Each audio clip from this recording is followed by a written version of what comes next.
So if you're looking for a very large tent that's relatively backpackable and can fit a lot of people, something like, let's say, for a hunting trip, this might be your choice. This is a Tahoe gear. I forget exactly what the name of the model is, but this is their 12-person tent. And it is quite large. It's about 18 feet in diameter, and as you can see, if you add in, room for the guy lines here, it takes even more. So allow about 24 feet around to be able to use it. But it does have a lot of features, and it is pretty nice. I think we paid about $150 for it, and I gotta say, I have a couple of minor complaints, but value for the money, it's a pretty good deal. So let's just take a quick walkthrough and kind of see what you get out of the box here. I'll put this stove jack down. And basically what you're looking at is a large tent with an internal pole. You can see the pole here goes up all the way up to the ceiling there. And there's sort of like a, cut that out of the video. There's sort of like a witch's hat in the top here where there's some ventilation. Now, there are guy lines that tie this witch's hat down all around the outside edge and prevent air from getting in and out. If you loosen those, you get some ventilation, and it kind of just lifts up naturally. Ventilation is also supported by some vents on the bottom. As you can see on both the left and right sides here, I have these in a couple of different configurations so you can see them.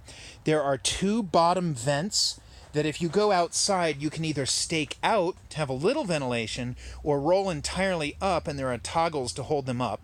That's done from the outside, so you got to get out to do it, which is fine, unless it rains and you want to get it done quickly. Now, to hold them down, and I'll show this in a minute, they also have zippers and Velcro to make them stay put. For the windows, you've got either these elastic tie-downs here, and the windows can be tied down to these little hooks. See if I can do this one-handed. And that holds the window down, or you can toggle them up and look out fairly well. This is just a thin piece of clear plastic, but it does do the job. As you can see, visual clarity is not too bad. It's a little wrinkled, but not bad. So the windows, again, windows can be either down or they can be rolled up, and these toggles here can hold them up and out of the way. So that's a nice feature, and like I said, you've got two sets of windows either side, so a total of 4 windows and 4 vents. One thing you don't really have is that there's really nowhere inside the tent to hang anything.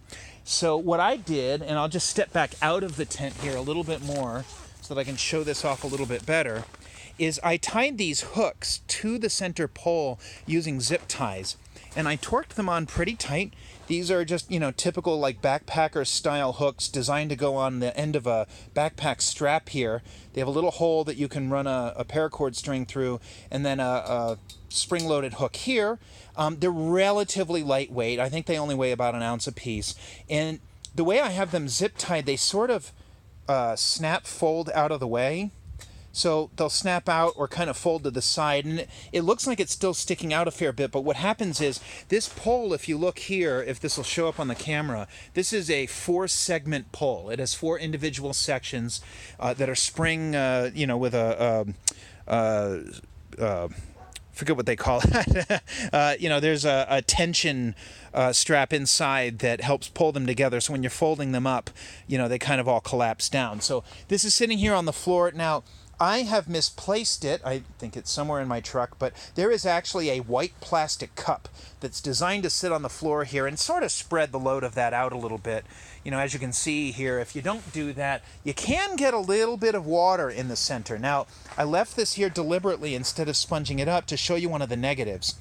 This pole, sitting in the middle of the tent, goes up to the top of the witch's hat there, and it goes up through a small hole in the top. Now, you can't see that hole, but that hole is there, and if it rains, you can get a little bit of water down here. Now, this looks like a fair puddle here. I wouldn't panic about it. We got a fairly heavy rain last night, and that was all that collected, so I don't think it's too bad. But it is something to keep in mind that, if you're going to use this in a heavy rainstorm, just be prepared for the center section here for a little bit of water to come in.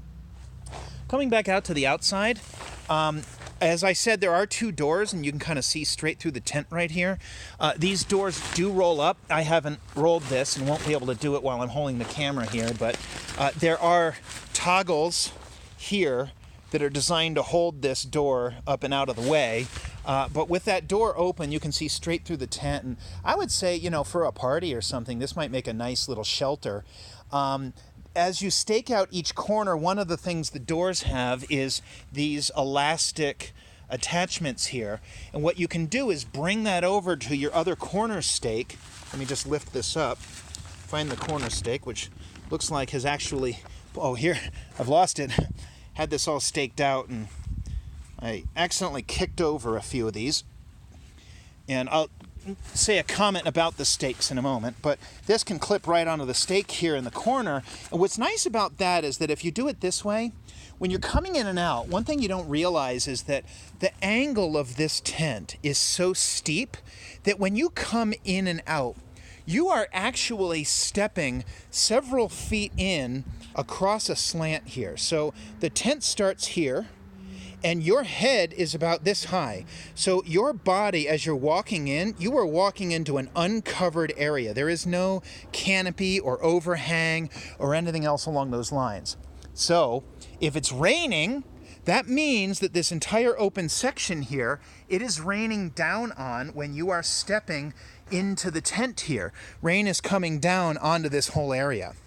Another thing is that because this door doesn't have a bottom zipper, it kind of just lays there. If you're not careful about how you stake this out, rainwater can get in underneath. So it's kind of a weakness in the design. I think they could have done a little bit better job at least providing a zipper along the bottom. It's not really that big of a deal though, and at least having the elastic strap in the corner means that if you've got your guy lines taut enough, when you first unzip this, it's mostly sealed up the whole way up. So you can kind of sneak your way in and then go to the side underneath this edge here, and only a little bit of water gets into the tent. So, again, for $150 for a tent of this size, that's a price I'm willing to pay. Now, one thing I did do is, if you look, these are kind of those nice lightweight aluminum stakes that you can get on Amazon these days.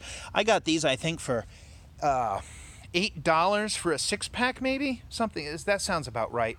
And I upgraded the original stakes that came with it. This tent comes with the typical metal, like shepherd's crook style stake. And the problem with that, and I'll get one of the stakes and kind of illustrate this. I have them off to the side here.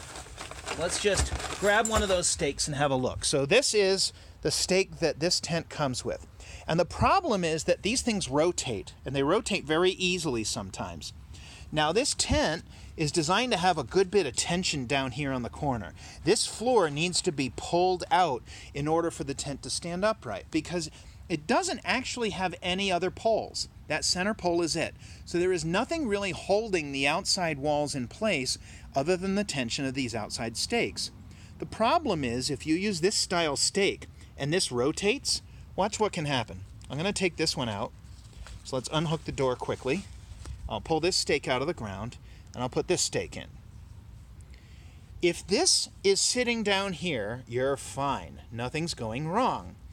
The tent can't pull out that stake. But if this rotates, this can very easily just pop straight up and off of it. And I've had that happen several times in some windy conditions, or just being kicked by a careless foot on the way in, and that was not a fun time. We were in the middle of a windstorm in Pawnee National Grassland, and the thing started flapping like crazy, and it was just a thing. So in any case, I would definitely recommend these stakes. They're not only a third the weight of these. I think there's about 1.5 pounds of stakes just in the bag. So they're significantly lighter, but also because of their triangular shape, they won't twist. They will stay right where you put them, and they'll hold the tent tension the way it's meant to be. Now, the one thing this tent doesn't have is a stove jack. Now, if you're hunting and you're planning on using a wood stove, a nylon tent is not your best friend. Everybody wants a canvas wall tent. And the reason for that is that canvas is a lot more fire resistant, it's a lot more heat resistant, and you can very easily sew into it to add a stove jack. In fact, a lot of canvas wall tents will come with one. The problem is where we're going, we're planning on hiking at least 3 miles in, no horses, no llamas, and we really wanted a lighter weight solution. So this tent here with its pole is 27 pounds. That's pretty good. Like, if you think about that, think about a 12-man tent that costs 27 pounds, and you will not be thinking about a wall tent when you do that. A wall tent is going to run you a good 60 pounds or more, and that's for actually a relatively small to medium-sized one, not for one that'll fit 12 people. Now, I suppose it's fair to say you wouldn't put 12 people in here with a stove either, but you can definitely fit 4 to 6, and even that's a little bit big for a 4x8 canvas wall tent. So, you know, even at 4 to 6 people with plenty of room, if you think about it with this layout, you can very easily fit, and I've got the layout here for this already, our stove is going to go there, and then you can fit 1, 2, 3, 4, 5, maybe 6 people in here, where each person has room for a sleeping mat, a chair, and their gear. And you can all hunker down in here, get away from the bugs, be able to chit-chat, relax after a long day, and still have your stove. So I would say you can fit 5 to 6 people in here with a stove pretty easily. And what we're planning on doing, and you can see I kind of got my dummy mock-up here, is I'm going to put my stove over here, and I'm going to put some fiberglass heat shield blanketing behind it. And then I'm going to put a stove jack right on the wall where I have the camera aimed. And just a word about stove jacks. So this is the stove jack that I bought, and I'll do a separate video on this. I think this is from a company called Bear Paw Designs. I will say it is a bit of a mix. Now this was $35 or something thereabouts. So, you know, you get what you pay for, and I'm pretty pleased with the fact that I only paid $35. But that said, you can see it definitely has a lot of rough edges. Look at the stitching. I mean, this is very clearly hand sewn on a sewing machine, which is fine, but I mean, the sewing isn't remotely parallel as you go around. It's not cut at a nice trapezoid, like you can tell it was meant to cut at 2 angles, but they aren't the same angles on both sides. This angle is a little bit steeper. This direction here, this angle is more canted in this direction than this one. If you actually put a protractor on the corners here, you know, I didn't do it, but just eyeballing it maybe 80 degrees, and that's like 75 or something like that. So it's not an even trapezoid. It looks really rough. That said, you know, for what you get, this is a stove jack that has an outside nylon flap for weather resistance. And I'm just going to quickly use my knee here to rip this off here. And what you get, once you remove the outside flap, is a double layer of fiberglass that you can cut to whatever size stovepipe you have. And when you're using it, you roll this up here. And you can see there's some Velcro here designed to hold that open. So that's kind of nice. And then, you know, you custom cut this to whatever size your stovepipe is. When you're not using it, you know, you roll this down and throw this back over it, and you're relatively weatherproof. So I'm going to go ahead and sew that into this tent here. I'm going to put that over here on the side, right about in the middle of this wall, and then you'll see what I'm doing here to help make sure that wall stays away from the stove. This is an old knot trick or tarp trick, where you take a small stone and put that in there, make a little knot, and then you can tie a string around it and it'll hold that. And I'm using that with a couple of extra stakes here to pull that wall away. And what I really want to do is create some air gap behind the stove so that as the fiberglass blanket hangs behind it, I have a little bit more insulation. And I've worked with wood stoves before enough to know that as long as we have a good air gap and a double air gap, one behind the stove and one behind the heat shielding, we should be in pretty good shape here. We won't be stressing this thing out at all. So in any event, I'm going to wrap the video here. If anybody wants to see any more details, please let me know in the comments.